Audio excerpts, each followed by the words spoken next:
Mesdames, Messieurs, bonjour. Merci de nous rejoindre pour un nouvel épisode de votre podcast Tilt sur la Web TV de l'ODJ Média et en rediffusion sur la R212, Radio des Marocains du Monde. Aujourd'hui, nous allons discuter du projet de loi de finances 2025.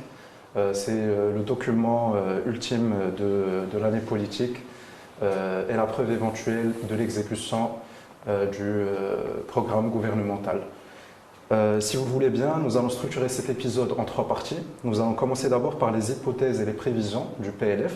Nous passerons ensuite aux charges, aux ressources et aux besoins de financement de ce projet de loi de finances pour cette année, avant de clôturer avec un petit débat sur les problématiques de l'eau, de l'emploi et de l'entrée sociale. Donc pour analyser ce sujet crucial, je reçois aujourd'hui M. Youssef Okhlou, président de l'association Youth Policy Center et membre de l'Alliance des économistes istiqlaliens. Je vous remercie d'avoir accepté mon invitation, M. Okhlou. Merci beaucoup et c'est toujours un plaisir d'être dans un média jeune, animé par des jeunes. Merci à vous, monsieur. Donc pour commencer notre première partie, les prévisions et les hypothèses sont un petit peu la base du projet de loi de finances, de tout projet de loi de finances. Et le gouvernement marocain s'appuie sur ces chiffres pour pouvoir émettre les politiques publiques qui gouverneront l'année.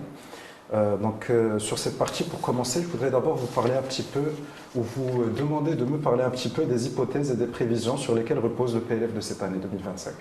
En fait, on pourrait commencer par la prévision du taux de croissance qui est toujours une donnée qui est attendue par les acteurs financiers du secteur public et privé. On parle d'un taux de 4,6%. Qui est très optimiste, mais bien entendu, il est aussi associé, il est le corollaire d'une production céréalière de 70 millions de quintaux, qui reste aussi optimiste, étant donné que durant les 8 dernières années, la production nationale n'avait pas dépassé une moyenne de 42 millions de quintaux. Ce sont optimiste, oui, mais d'une part, il faudrait bien que quelqu'un soit optimiste, bien entendu, et c'est bien aussi de se challenger, je pense. Donc, si l'on place le chiffre dans une comparaison froide avec la tendance, je dirais, internationale, par exemple, le Fonds monétaire international prévoit une croissance de l'ordre de 3,4% de l'économie mondiale. Si l'on fasse une comparaison froide, on pourrait dire que c'est même trop optimiste, mais je dirais que avec une production, avec les précipitations qui augurent une année assez productive, et on a le droit de rêver un peu. Surtout que d'une part le PIB non agricole avance très bien, on est à 3,7% de croissance et une rétraction en 2024-2023 du PIB agricole. Et donc, si on arrive à avoir une production moyennement bonne, agricole, je pense qu'on pourrait atteindre ce taux. Encore faut-il dire que c'est optimiste et c'est bien d'être optimiste. D'accord, donc vous dites que le gouvernement essaie de pousser un petit peu les limites, que ce n'est pas sûr d'avoir le 4,6, vous m'avez dit, mais en tout cas c'est un petit peu c'est différent en tout cas des chiffres qu'a annoncé le haut-commissaire au plan. Mais vous dites que si on a une bonne année agricole, ça pourrait être le cas, c'est ça? Oui, et c'est une bonne chose d'avoir des chiffres différents. En fait, ça insinue un pays qui a des institutions indépendantes, vivantes. Et donc, chacun a, je dirais, son mot à dire, parce que le gouvernement, c'est les politiques publiques. En fait, il a l'apanage d'être optimiste, de se challenger, de pousser un peu les limites dans une approche volontariste. Et le HCP, il est là pour faire un peu de contrôle, je dirais, institutionnel et pour justement challenger un peu en termes de chiffres. Garder les pieds sur terre. Mais on a tous besoin des deux. On a besoin de personnes autour de nous qui ont le pied sur terre et de personnes qui ont de l'ambition, je dirais. Tout à fait. Un peu de rationalité, un peu d'ambition. Bien sûr. D'accord. Alors, comme vous le savez, tout projet de loi de finances est la traduction pratique d'un programme gouvernemental. Alors, est-ce que vous pensez que ce projet de cette année 2025 respecte le programme gouvernemental énoncé par notre gouvernement? En fait, à l'aune ou à la lumière des contraintes, c'est un peu difficile de dire si ça va aboutir vers ce qui avait été escompté dans le programme gouvernemental. Mais par exemple, sur la problématique, je dirais, de l'emploi, je pense que l'objectif du programme gouvernemental était la création une création nette d'1 million d'emplois tout au long de la période du mandat du gouvernement. Les chiffres dont je me rappelle, lors du premier semestre de cette année, l'économie marocaine a créé une création nette d'environ 215 000 emplois rémunérés. Création nette qui compense et les pertes enregistrées au niveau du milieu rural et les gains au niveau urbain. Je pense que si les conditions exogènes, comme les précipitations et ainsi de suite, s'ils sont un peu favorables, on pourrait atteindre l'objectif, en tout cas en termes de création d'emplois sur le monde. Parce qu'on parle de 200 000 créations sur 6 mois. Oui, donc c'est faisable d'ici fin 2026. Je pense qu'il faut garder cet optimisme qu'on vient de mentionner. Concernant le taux de croissance, il y a aussi un objectif de taux de croissance en moyenne de 4% sur la période. On avait enregistré jusqu'à maintenant une moyenne de 3,2-3,3%. Si les hypothèses se réalisent, je pense qu'il est possible, que ce sera possible de se rattraper. En tout cas, si l'environnement international reste stable pour les 2 années à venir, ça pourrait se concrétiser, c'est ce que vous me dites. Effectivement, parce que voilà, c'est pour cette raison que j'ai mentionné au début que c'est à la lumière des contraintes, parce que on ne prévoyait pas un conflit entre l'Ukraine et la Russie, on ne prévoyait pas beaucoup de choses. Et il y a des facteurs exogènes. Le Maroc n'est pas isolé, il est connecté dans son environnement géopolitique, etc. Et des fois, ça impacte. C'est au-delà de ce que l'on peut faire. Mais encore, faut-il dire qu'il y a encore de l'espoir. D'accord. Donc on est toujours sur cette note optimiste. Ah oui, bien sûr. D'accord. Alors, j'aimerais aussi vous demander par rapport au nouveau modèle de développement. Alors, est-ce que vous avez vu une certaine conformité avec le PLF? Est-ce que ce projet s'aligne sur la stratégie du nouveau modèle de développement? En fait, sur la note de présentation de loi de finances, il n'y a aucune mention du nouveau modèle de développement. Au Maroc, il y a une problématique chronique et diffuse, qui est le manque de convergence des politiques publiques. C'est-à-dire que même au sein d'un même département, il est possible de voir des directions qui mènent certaines politiques sans concertation avec d'autres directions. Il y a cette logique de silo. Chaque département, chaque équipe travaille de manière plus ou moins isolée des autres. Et je pense que le fait de ne pas voir une mention explicite du nouveau modèle de développement rentre un peu dans cet état d'esprit, dans cette culture de fonctionnement en silo. Donc, il se pourrait bien entendu, enfin, il y a des politiques publiques qui sont incluses, qui convergent, qui convergent vers les objectifs du nouveau modèle de développement, notamment en matière d'inclusion sociale, en matière de les politiques publiques qui veulent mener vers une croissance inclusive, mais ce n'est pas formalisé. C'est ce que je vois. Ce n'est pas formalisé. Ce lien pourrait s'inscrire dans le cadre d'un accident heureux. Mais ce n'est pas formalisé le lien entre le nouveau modèle de développement en tant que corpus de réflexion et de renouveau stratégique et ce volet opérationnel / stratégique qui est si vous me le permettez, nos décideurs ou les créateurs de nos politiques publiques n'ont pas vraiment pensé à bâtir un petit peu le projet de loi de finances sur les prévisions, sur les objectifs du nouveau modèle de développement, mais s'il y a bien sûr des réussites dans le projet de loi de finances, elles convergeront forcément avec les objectifs du nouveau modèle de développement. Au fait, je ne sais pas s'ils ont ils ont très probablement les grandes lignes du nouveau modèle de développement dans leur esprit. Ce que je voulais dire, c'est qu'une grande partie du nouveau modèle du développement, c'est du bon sens économique et social. Et donc, il y a le projet de loi de finances relève aussi du bon sens économique sous la contrainte budgétaire, etc. Et donc, ce que je voulais dire, c'est que il se pourrait qu'il y ait une inspiration du nouveau modèle de développement. Mais la formalisation, la theory of change, c'est-à-dire mettre en place un mécanisme qui démontre comment on passe de cette modélisation du nouveau modèle de développement vers sa mise en application n'est pas fait défaut. Voilà. Elle n'est pas explicitement mentionnée. N'est pas explicitement. Je dirais qu'elle n'existe pas. Elle n'existe pas. Cette logique theory of change pour passer du modèle vers son application n'est pas visible. Voilà. D'accord, entendu. Alors, je voudrais aussi attirer votre attention sur un autre volet de ce projet de loi de finances qui est l'investissement public, qui est l'une des surprises du projet de loi de finances de cette année et qui a atteint des niveaux records. Qu'en pensez-vous? Est-ce que c'est assez réaliste? Est-ce que ça pourrait être appliqué pendant l'année? En fait,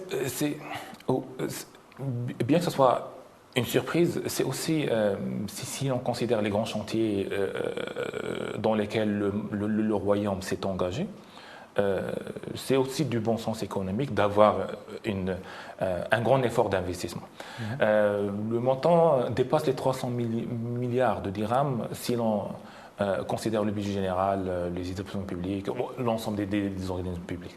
Ce que je voudrais dire, d'un point de vue budget général, j'aimerais un peu m'atteler sur le budget général. C'est un budget d'investissement d'environ 128 milliards de dirhams. Et son évolution par rapport à 2024 a été de 8,8%. Un accroissement de 8,8% qui reste en deçà de l'accroissement du budget général, des dépenses prévues du budget général, qui sont de l'ordre de 490 milliards et qui avaient augmenté de plus de 14%. C'est-à-dire que dans le bloc budget général, l'évolution de l'investissement est plus lente que celle du fonctionnement et des intérêts et des commissions de la dette qui évoluent à des croissances à 2 chiffres. C'est pas forcément un inconvénient, parce que l'investissement public du budget général n'a historiquement pas cette productivité comparable à celle des établissements publics, par exemple des EEP. Et donc, je dirais que parce que le caractéristique de non-substituabilité par rapport aux investissements privés, le caractère concret des investissements des EEP en termes d'infrastructures et ainsi de suite. Ils sont plus dirigés vers le gain, vers l'efficacité. Effectivement, et c'est plus tangible d'un point de vue macroéconomique, parce que le budget général, bien que nous soyons dans une logique de performance dans le cadre de la nouvelle loi organique des finances, et on a toujours quelques aspects de l'investissement public du budget général, qui sont des dépenses de fonctionnement masquées par la casquette de l'investissement. Bien sûr, c'est une part minoritaire, mais encore faut-il garder à l'esprit que ça réduit la productivité macroéconomique de l'investissement. Cela étant dit que globalement, cette évolution de l'investissement public dans sa globalité est entraînée majoritairement par les autres organismes publics et ça répond aux chantiers. Justement. Les CST, les EEP, les segments. Oui, effectivement, mais c'est surtout les EEP et les CST dans un deuxième temps. D'accord. Alors, c'était tout pour notre première partie. On passera à une partie qui est un petit peu plus fâcheuse. On va parler un peu des charges, des ressources et des besoins de financement, l'architecture financière de ce projet de loi. Et on va commencer déjà par identifier les principales charges et les principales ressources de ce projet de loi de finances et quels sont les besoins de financement qui s'en dégagent. Les principales Dépenses, bon, il n'y a pas un grand changement, c'est généralement les dépenses de fonctionnement. Comme j'ai mentionné, on est à environ 490 milliards de dirhams comme budget général. De l'État. Et 65% de ce budget, c'est des dépenses de fonctionnement, qui incluent la partie du personnel, les salaires, etc., et les MDT, les dépenses diverses. Donc, ce sont des dépenses de biens et de services qui sont liées au fonctionnement. L'investissement du budget général est de l'ordre de 26%, et le reste, c'est un peu les intérêts et les commissions. Je parle du budget général hors amortissement de la dette, bien entendu. Donc, pour ce qui est des recettes, c'est généralement les recettes fiscales. On parle de la TIC, on parle de la TVA, on parle de l'IR, l'IS. C'est généralement ça le grand lot, la part du lion des recettes, et qui est ensuite suivi par des recettes non fiscales. Comme celle des Marocains résidant à l'étranger, par exemple? Pour l'État, pour l'économie, oui. Pour l'État, parce qu'il faut les taxer. Ce sont des transferts qui vont vers les familles généralement. Peut-être les recettes émanant des participations de l'État dans des entreprises. D'accord, d'accord. Alors en matière de fiscalité toujours, quelles sont les nouveautés fiscales de ce projet? On parle d'une réforme de l'impôt sur le revenu éventuellement. Est-ce que vous pensez déjà quelles sont ces réformes, quel est le changement qu'elles représentent, et est-ce que vous pensez qu'elles auront des répercussions réelles sur le pouvoir d'achat des citoyens? Est-ce que le Marocain lambda pourra sentir une différence dans son portefeuille par rapport à cette réforme? En fait, la mesure phare est relative à l'impôt sur le revenu, avec c'est un remaniement du barème, avec généralement un relèvement des seuils. C'est-à-dire que avant le PLF, il fallait toucher moins de 30 000 dirhams par an pour être exonéré. Mais maintenant, ça sera moins de 40 000 dirhams. Il y a un relèvement de 10 000 dirhams. Et d'ailleurs, ça se reflète au niveau des autres tranches. C'est-à-dire c'est soit une réduction pour les tranches existantes, de 2-3 points de pourcentage, ou bien on pourrait voir ça comme un relèvement des seuils. Mais, in fine, ça se reflète par un dégagement d'une marge. C'est comme si l'État avait versé un montant,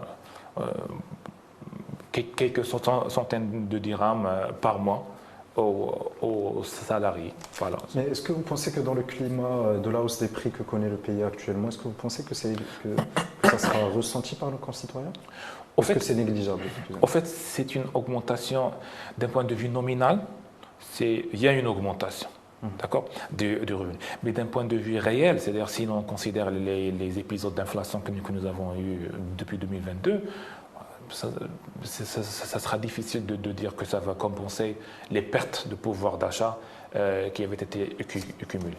D'accord. Donc voilà, c'est un peu ça. D'accord, d'accord. Alors, ces mesures fiscales, est-ce qu'elles s'alignent, est-ce qu'elles respectent la loi cadre relative à la réforme fiscale? En fait, sur le plan de l'IR, il y avait une mesure dans cette loi cadre qui disposait du remaniement justement du barème de l'IR, accompagné par un élargissement de l'assiette. Et je pense que en grande partie, il y a ce remaniement du barème. Mais il y a aussi d'autres aspects de la loi cadre sur la réforme fiscale qui ne sont pas encore pris en considération, notamment la réforme de la TVA, où selon la Cour des comptes, une réforme dans sa vraie dimension, telle que préconisée par la loi cadre, n'a pas encore vu le jour. D'accord. Donc il y a, mais je dirais que ça s'inscrit dans une continuité. Encore est-il que Theory of Change, ce chaînage, cet enchaînement entre une loi cadre, voilà ce qu'elle dispose, et voilà ce que le timeline, c'est-à-dire un échéancier, etc.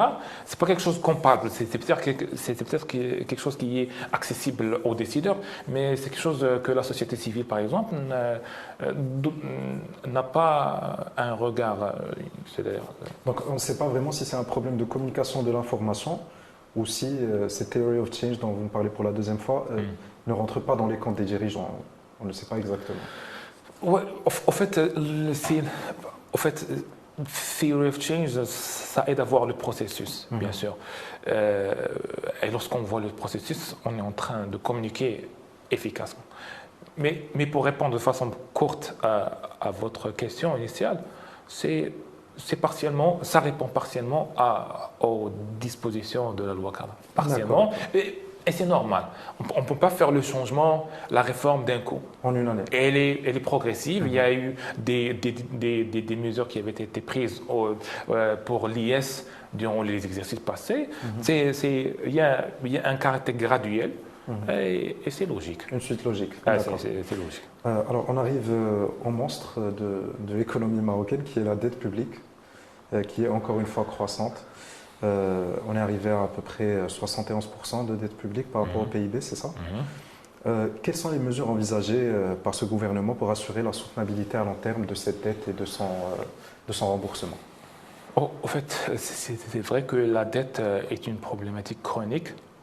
Et il y a beaucoup d'économistes qui craignent un peu la dette. Il y a des études qui avaient établi qu'une dette publique qui dépasse 60%, et il y a d'autres qui avaient établi 80% du PIB, ça devient insoutenable.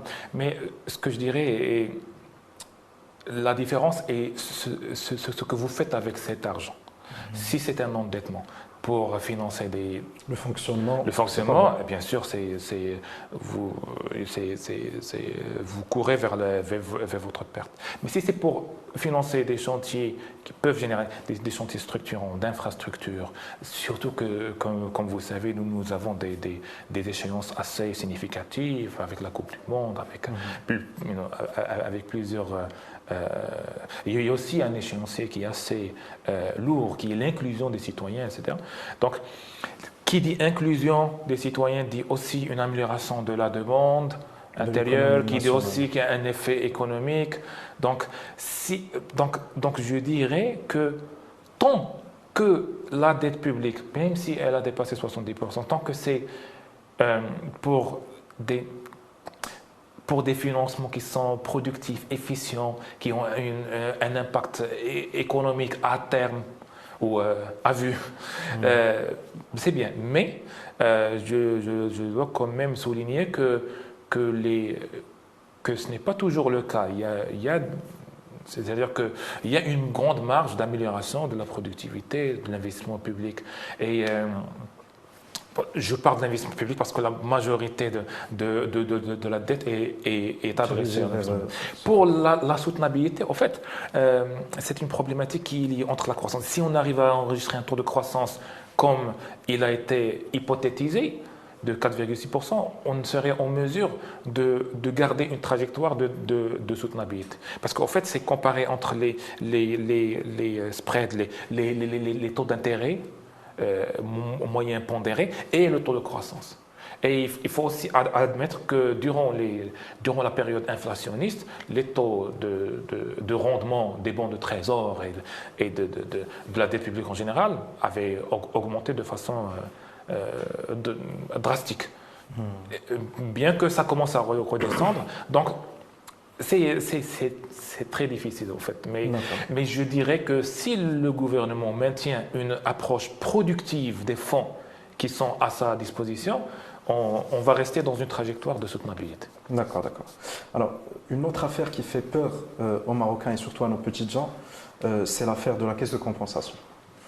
Parce que le Marocain sera directement impacté dans sa poche, il paiera 10 dirhams de plus pour le gaz butane, il paiera plus pour son sucre, pour son blé, pour sa farine. Pouvez-vous me parler des apports du projet de loi de finances par rapport à cette caisse de compensation? Bon, en fait, la caisse de compensation, c'est une problématique assez douloureuse et qui nécessite des dispositions assez douloureuses. Durant la période de la hausse d'inflation, il y a eu un dédoublement du budget qui avait été initialement alloué dans le cadre de la loi de finances de l'année en question. Je parle de 2023. Et aussi de 2022. Il y a eu une augmentation assez significative du budget. En fait, c'est ça un peu la problématique. C'est que ce sont des fonds importants et qui ne sont pas dirigés directement vers les nécessiteux, vers les ménages à revenus faibles. Et donc, la loi de finances, le projet en tout cas, ne prévoit pas des mesures draconiennes, drastiques.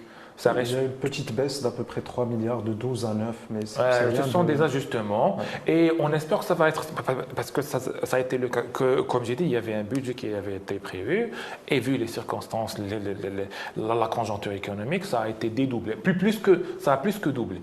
Donc, en fait, c'est un ajustement, mais il n'y a pas de mesure, je dirais, de réforme de façon draconienne.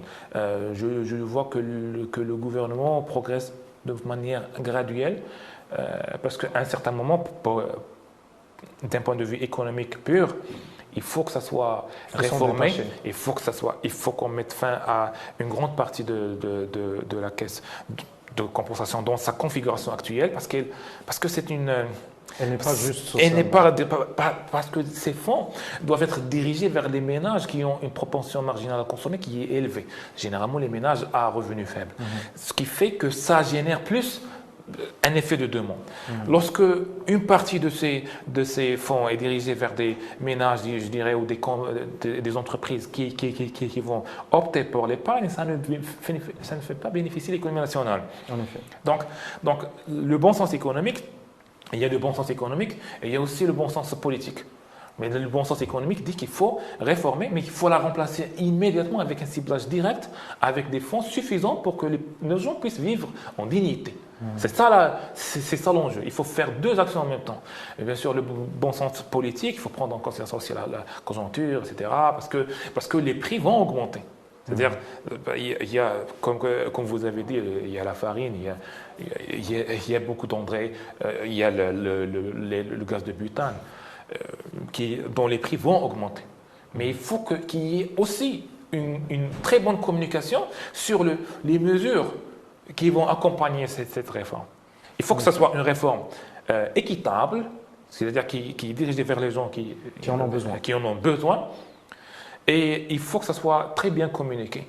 Et de préférence qu'il y ait une approche inclusive, participative, de représentants des populations ciblées. Parce qu'en effet, aujourd'hui, ceux qui en profitent le plus, ce sont généralement des agriculteurs qui consomment une dizaine de bonbonnes de gaz par jour pour leurs activités agricoles et qui n'ont pas vraiment besoin de cette aide. Alors l'État perd des ressources qu'il ne devrait pas perdre. Mais en face, on a le projet de l'aide directe basé sur le registre social unifié, si c'est bien ça. Mais est-ce que vous pensez que ce transfert se fait de manière délicate et souple, ou est-ce que vous y voyez des problèmes, des inconvénients pour l'instant, jusqu'à cette année? Oh, il y a beaucoup de challenges. Lorsqu'il y a un changement, il y a toujours des difficultés, il y a de la résistance au changement, il y a des mais qui surgissent. Mais je dirais que bon courage pour le gouvernement en tout cas. Il faut s'adapter. Ouais, donc, en fait, ce que je voulais dire que c'est même possible de défendre d'un point de vue économique le fait que cet agriculteur qui utilise le gaz butane à un prix moins cher, si l'on augmente le prix des intrants, ça va se refléter sur le prix du produit et donc ça va revenir vers... On peut même faire cette réflexion. C'est ce que j'essaie de dire. C'est une problématique qui est assez tentaculeuse et compliquée quand même. Et très compliquée. Mais je dirais qu'il faudrait peut-être aussi réfléchir, modéliser l'impact potentiel, parce qu'il se pourrait que certains changements n'aient pas un grand effet sur le pouvoir d'achat, comme j'ai cité l'exemple Et il y a aussi, ça me rappelle aussi une disposition qui figure au niveau de la loi cadre, c'est un peu de revoir et de réévaluer les avantages fiscaux, les dépenses fiscales qui sont accordées à certains acteurs économiques. Parce que oui, c'est bien de donner certains avantages. Je considère le butane subventionné comme étant un avantage, comme étant une dépense fiscale. Ou un similaire à la dépense fiscale, mais il faudrait que ça soit conditionné par une amélioration de la productivité, par du travail, pour ne pas avoir une attitude rentière de la part des acteurs économiques marocains. Il faut, parce que qu'il s'agisse de subventions, ou de dépenses fiscales, etc. Ce sont des mesures qui sont censées mettre l'acteur économique marocain sur ses pieds pour qu'il puisse concurrencer à l'échelle mondiale. Mais s'il s'incline sur le confort de la subvention et pour nous produire, eh bien, il ne sera pas compétitif.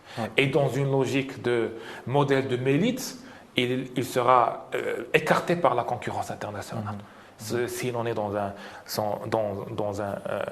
dispositif douanier complètement ouvert. D'accord. Alors c'était tout encore une fois pour notre deuxième partie. On passe à la troisième dans laquelle on va discuter un petit peu à mon avis, les trois problématiques majeures qu'essaye de résoudre ce projet de loi de finances. Je parle évidemment de l'eau, de l'emploi et du climat social qui sont un petit peu... les points noirs à résoudre pour cette fin de mandat du gouvernement Khenouch. Alors, pour commencer, j'aimerais parler un petit peu de l'emploi. Le bilan de mi-mandat du chef du gouvernement a donné la priorité avec l'eau à l'emploi et on assiste dans ce projet de loi de finances à 36 000 postes financiers. Donc, ce sont des postes de fonctionnaires étatiques, bien évidemment. Comme vous m'avez expliqué, ça ne suffira pas. On aura besoin aussi de postes au niveau du privé, que ce soit dans les secteurs industriels, de services ou agricoles. Mais pensez-vous que cette loi donne des marges à ces acteurs pour pouvoir offrir plus d'offres d'emploi, pour pouvoir être plus flexible par rapport à cette problématique? Si elle donne une marge aux acteurs économiques? Tout à fait. Et donc, oui, ok. Donc, en lien avec l'emploi, comme on avait dit, l'emploi, ça ne se décrète pas, bien que les 36 000 postes budgétaires soient essentiels pour la continuité du service public et aussi la préparation en termes de capital humain aux échéanciers qui nous attendent en tant que nation, en tant qu'État. Donc, je dirais que, bon, au fait, l'idée, c'est il faut revenir vers le concept de la croissance économique. Créer des emplois, c'est le privé qui est censé créer des emplois. D'accord. Et comme on avait discuté aussi auparavant, c'est le privé qui devrait créer des emplois, mais pas sur la base des commandes publiques. Donc l'acteur privé, en fait, il y a plusieurs mesures qui avaient été entamées par les pouvoirs publics, notamment les programmes de Temwilcom avec une Telaka principalement. C'est un programme qui est assez fort pour les petites entreprises, mais ça offre aussi une marge aux entreprises qui ont un potentiel. Contrairement à Forsyth qui reste dans le restreint dans le social, je dirais 100 000 dirhams, ça ne va pas créer une licorne, une entreprise icône, ça ne va pas créer Google ou Apple. D'accord. Mais Intelaqa, mais c'est important parce qu'on a besoin de tout le monde. Intalaqa, je pense, c'était de 240 000 dirhams à 1,20 million. Effectivement. Et c'est plus exigeant en termes de business plan et ainsi de suite. C'est plus sérieux. C'est sérieux et ça a donné des résultats qui sont louables. Et D'accord. là, on parle de résoudre une problématique qui faisait obstacle à l'investisseur, au porteur d'idées, qui était la garantie, l'accès au financement. Donc, il y a des efforts qui sont consentis. D'accord? Donc, je parle des porteurs de projets, etc. Il y a aussi des éléments qui concernent l'IS. Il y a eu une réforme qui vise, durant les lois de finances il y a 2 ans, je pense, qui vise à simplifier le système l'IS. Il y a aussi cette problématique de la TVA. Le butoir qui bloque certains acteurs économiques. Ce sont des éléments sur lesquels le gouvernement peut agir. Ceci d'une part, d'accord? D'autre part, il y a une thématique qui est chère à nous au Youth Policy Center, qui est la gouvernance, la transparence des institutions. Et il y a plusieurs études à l'échelle internationale, et notamment dans le cas des PRITI, des pays à revenus intermédiaires, tranche inférieure, où le Maroc se situe. Oui. Donc, c'est la réduction de la corruption et l'amélioration de la gouvernance des institutions procure des gains en termes de points de croissance. Et qui dit croissance dit aussi plus d'opportunités, plus de création organique, bio, d'emplois. Et donc, je dirais qu'il faut aussi prêter une très grande attention. Je conseille le gouvernement, en tant qu'acteur associatif, de porter une plus grande attention aux réformes pouvant améliorer la gouvernance et la transparence des institutions, notamment la digitalisation, parce qu'elle réduit le facteur humain. C'est-à-dire que c'est aussi un facteur à prendre en considération, outre les mesures fiscales. Je ne voulais pas trop politiser la conversation, mais quand même, vous me parlez de corruption, on parle du gouvernement qui a retiré le projet de loi du Parlement, le projet de loi qui vise à pénaliser certaines pratiques.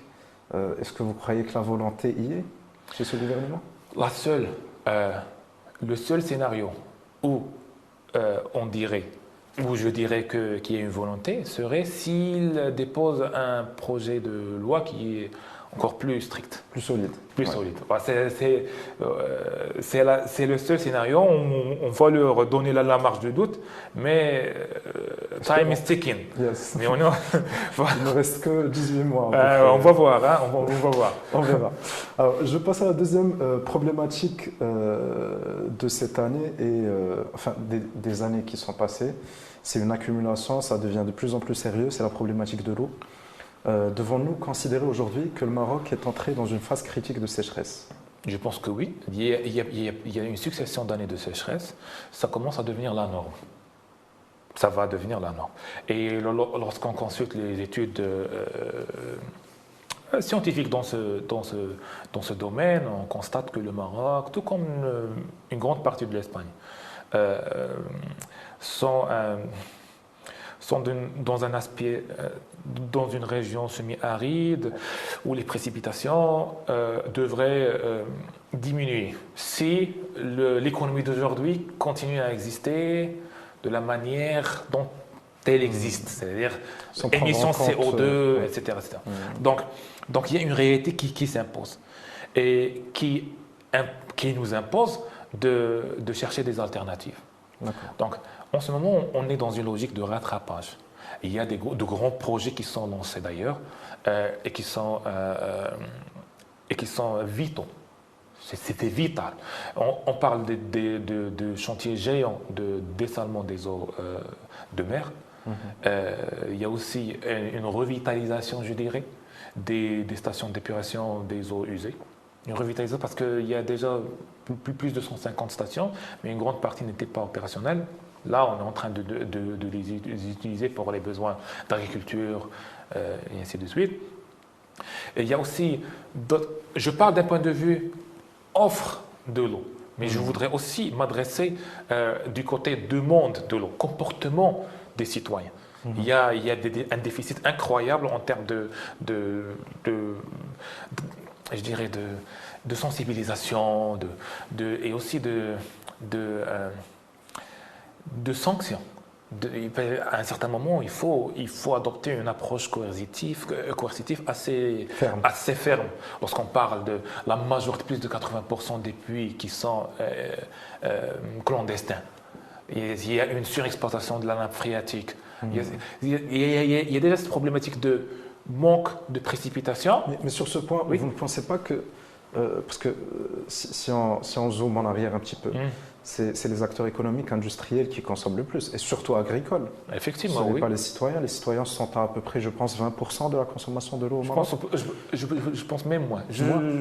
Mais donc, voilà. Donc, il faut parler aux grosses têtes d'abord, avant de passer aux citoyens. Moi, je dis qu'il faut parler avec tout le monde. D'accord. Parce que la grosse tête est aussi un citoyen. Oui, je suis d'accord. donc c'est une question de culture. Mais je suis d'accord avec vous. Il y a une certaine priorisation qui doit être mise en place. Mais je dis que chaque goutte compte. Oui, et le fait que nous soyons dans une logique de grand chantier, c'est un point très fort pour le Royaume et qui nous offre des garanties. Il y a une water highway, il y a une autoroute.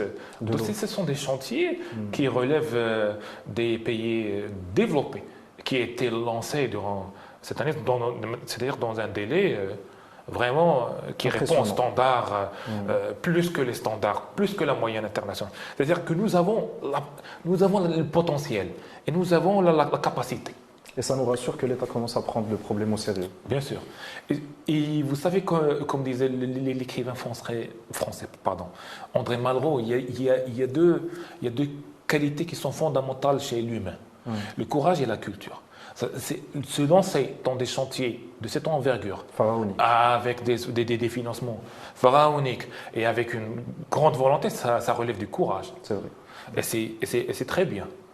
Mais encore faut-il qu'il y ait une culture de préservation de l'eau et de considérer l'eau comme une denrée rare que l'on ne peut pas importer. Et d'ailleurs, je ne voudrais pas m'attarder sur le fait que nous exportons notre eau à travers des fruits et en légumes. Effectivement. Tout à fait. Donc, excusez-moi, je voudrais aussi, ça me rappelle aussi une thématique qui est un peu déconnectée de cet aspect, mais qui est aussi importante. C'est le temps. Il faut aussi considérer le temps comme étant une denrée et non pas une dimension. Et ça pourrait aussi guider tant bien les citoyens que les décideurs publics à prendre les bonnes décisions à point nommé, pour que l'on n'ait pas besoin de se rattraper comme on est en train de le faire maintenant.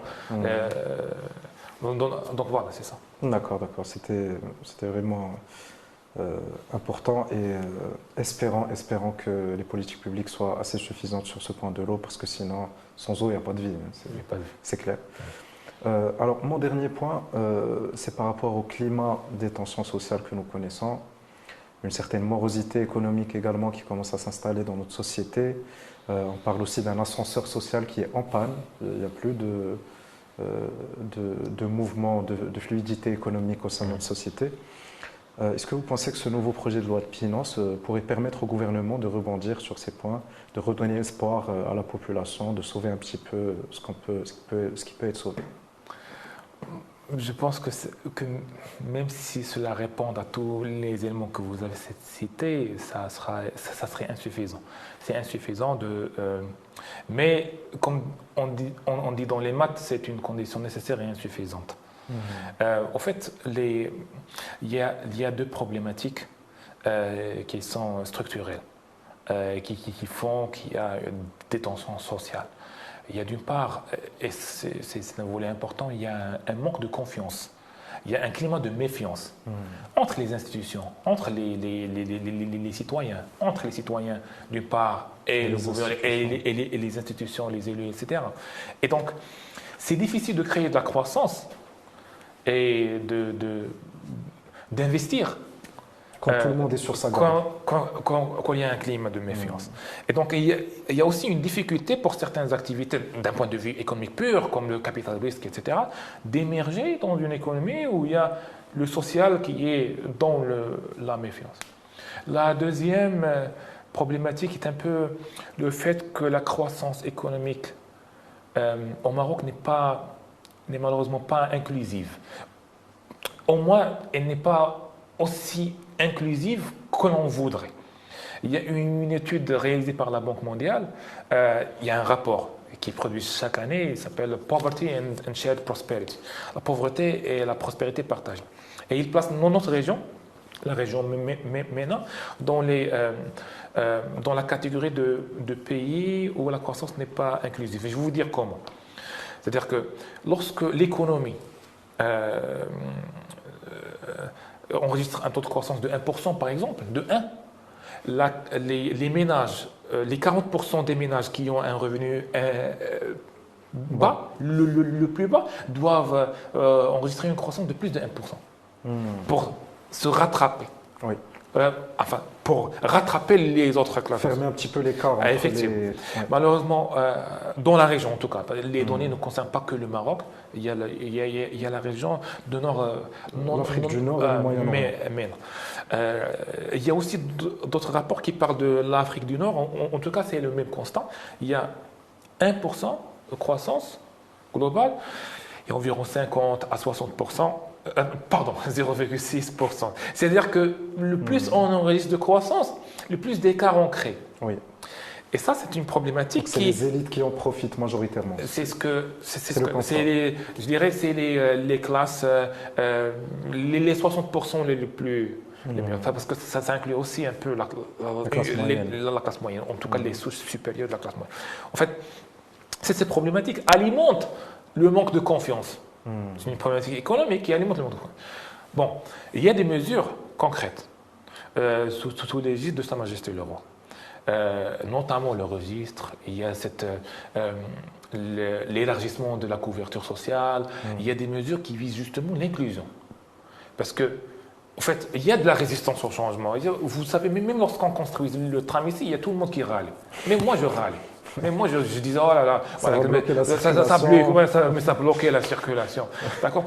Donc il y a une résistance au changement. Mais j'ai une grande foi en cette stratégie parce qu'elle va permettre de créer de l'inclusion. Et j'espère que les variables économiques vont à un certain point réfuter le manque de confiance.